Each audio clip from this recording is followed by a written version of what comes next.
brumas del mar. Adelante, hija mía, adelante.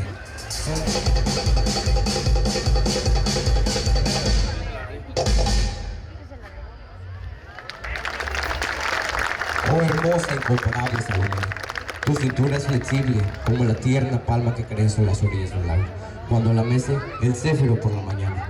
Tus ojos tienen el brillo irresistible del diamante herido por los rayos del sol.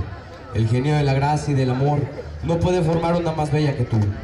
Pide, hija mía, pide lo que quieras, que yo te ofrezco bajo palabra honor concederte que me pidas la mitad de mi reino.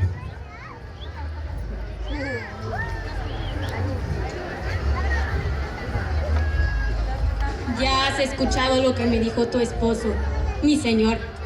¿Qué te parece que le pida, madre mía? Pídele la cabeza al bautista en un plato. Ve, hija mía, pídele lo que te he dicho.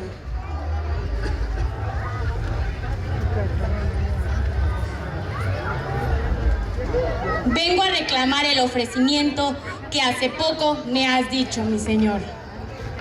Me alegro, hija mía. Será para mí un honor recompensar tus encantadoras gracias. Pide lo que quieras, que concedido lo tienes.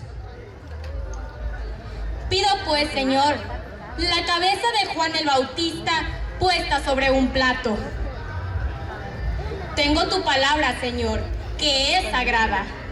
Es verdad, tú, señor, le has dicho que pida lo que quiera. Y esta joven desinteresada, casi heroica, pide la cabeza de ese trastornador del orden público, de ese andrajoso que, haciendo creer que está inspirado por el santo de los santos, embaucaban a las tribus, poniendo en gran riesgo la tranquilidad de Galilea.